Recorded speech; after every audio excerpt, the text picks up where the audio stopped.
About Corbyn, think about the question you asked first as to what we've got on the table right about now. Because at the moment what we've got is a Conservative government. We have a Conservative borough that has neglected this community. Do you know what I mean? That does not see the community, that has disregarded and looked down on working class white people as well as non-white people in this community. They treat us with contempt. Look at the residents, look at where you are, look at the housing there. These are the most marginalised people, in the most vulnerable and marginalised people. The council doesn't hear these people. They don't even see them. That's why they went and spent 10 million on the facade of a building rather than putting sprinklers and fire alarms. Because they're much more concerned about the aesthetics of an exterior of a building as to how rich residents in this borough sees that as an eyesore and how they can pad that up and ignore the rights of the people inside. That is the reality. So when you talk about, is this Corbyn, this isn't political. Do you know what I'm saying? This isn't a political issue, it's about people's lives. Look at the burnt out building, it's a monument. Do you know what I mean? It stands as a permanent exhibition until it's demolished. Do you know what I mean? People wake up in the morning, they've got to see that.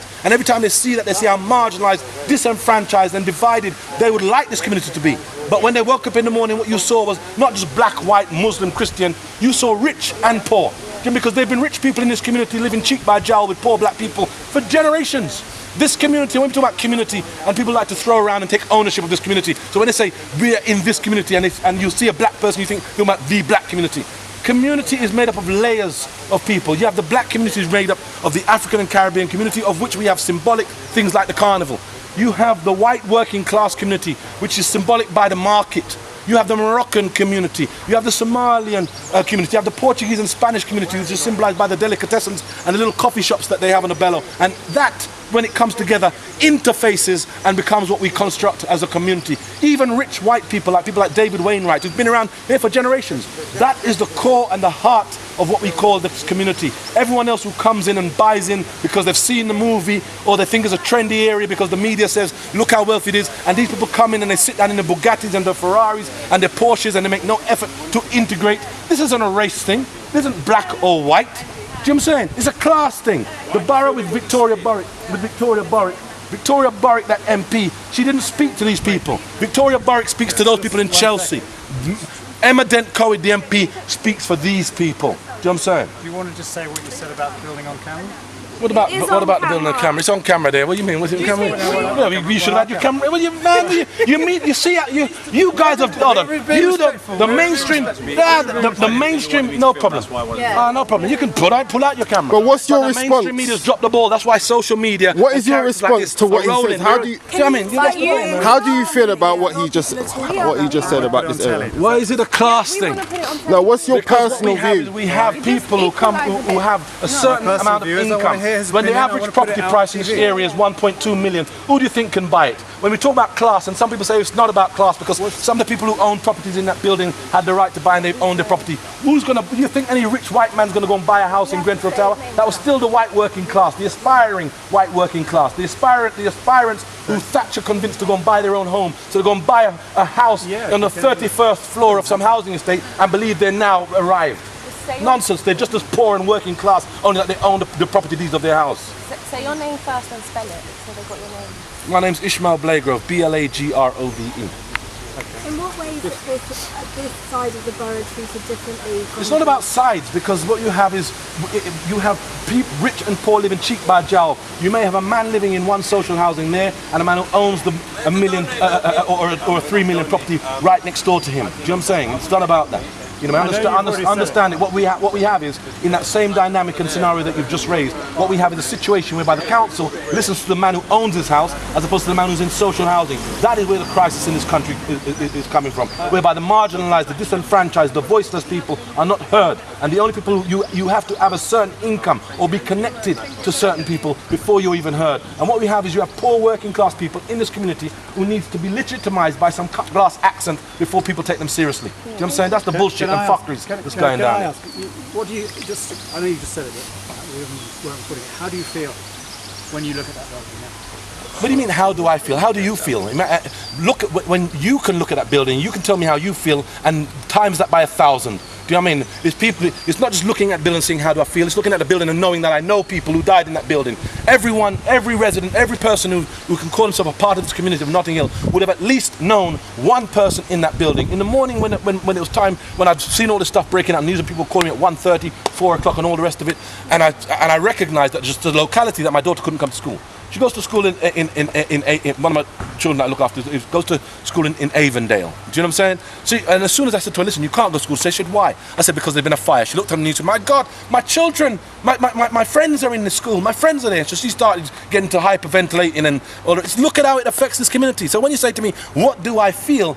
Do you know what I mean? I feel the pain of knowing people who've died in that attack. Yesterday I was sitting down in my house with a friend of mine, and as we sat down he was saying, well, what's happened to Khadija Say? Khadija Say is this breaking artist. She's a black young artist just breaking. She's had her first exhibition in Venice. What's happened to her? And she's been messaged on social media that she's alive, then that she hasn't been, she's unidentified, that no one knows where she is. And just as we're talking about this, we get the breaking news on the story, and they put a picture of her on the news saying that she's been one of those who've been identified as a victim. Not necessarily a friend of mine, but we'd have known her. These are people that we are acquainted with and know. Do you know what I mean? Others who would have been friends with them. Another friend I heard jumped from one of the floors. Do you know what I mean? This is the sort of story, the backdrop, do you know what I mean, to these images that you have. You're down here and it's just some sort of feeding frenzy for you to sort of get a new sensational story which you might make your career in terms of breaking this, giving a nice news report. This is a reality that people have to live here day in and day out. People know this. Do you know what I'm saying? It is not just a story. And when we look at this situation, we see that a situation which has been brewing for years.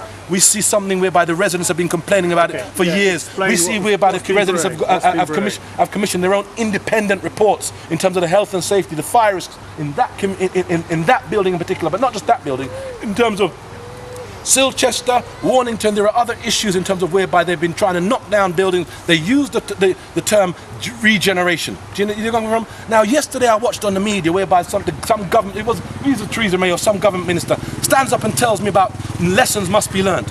Do not dismiss or think you're going to bury this community in some hollow platitude about lessons will be learned. What lessons are going to be learned? Did you learn anything from Larkin Hill in Camberwell in 2009? You learned fuck all from that. Do you understand me? So don't come and talk about lessons going to be learned. Do not treat this community as some ignorant, low IQ community. Do you know what I'm saying? We're not going to be dismissed with hollow platitudes which you used to bury and give those who are responsible. Do you know what I'm saying? You mitigate the responsibility of those who are responsible for those decisions.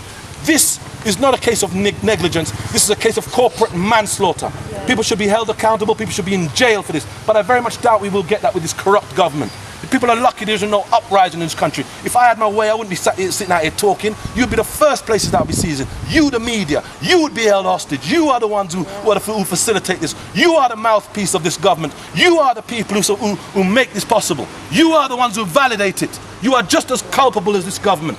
We're all in it together. Since Thatcher and Reagan, you've monopolised and capitalised this country. And, you know what I mean? It's not about money.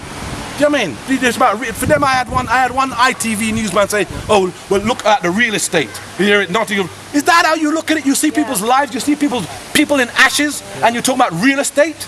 You're lucky you never get lynched. What do you want to happen? What do you want to happen now? What do you think? What do I want to happen? I want it to be a revolution in this country. I say fuck the media, fuck the mainstream. You don't deserve to be there. Do you know what I'm saying? I mean, we should be campaigning not to government, but to the BBC, who acts as mouthpieces for this corrupt government. Do you know what I mean? People need a revolution in this country, nothing short of that. And if this was any other country, there'd have been a revolution. We've seen how the mainstream media have responded and reacted. For 2 years you've hounded, demonised Jeremy Corbyn. And you said he was unelectable. He can't be, there's no possibility of this man being elected. And you created that narrative that people actually believed your bullshit for a while. But what this election has done is shown that people are immune. They were in bulletproof vests to you and the other billionaire sort of media owners and Rupert Murdoch and all those other motherfuckers. They're immune to that shit there. And that is the vote of confidence, not in terms of Jeremy Corbyn, but it dismisses May. But it also stands up to you as the mainstream media. I say you personally, but I'm identifying you as the mainstream media. Do you understand what I'm saying to you? I'm saying identify as the mainstream media. You are motherfuckers. You are a bunch of motherfuckers. I like you anyway. I like you too. I like you too. I like you fried, boiled, any which way I can fucking have you motherfuckers. Jeremy Corbyn is around the corner. I know, I'm just with him. Yeah, okay. I think you should interview you. Well, I'm not here to express opinions. Are you? Nice one, take it easy. Do you have friends in the building as well? I'm a local community. Are you a local person? Yeah. I have friends in the building. They are my community. Yeah.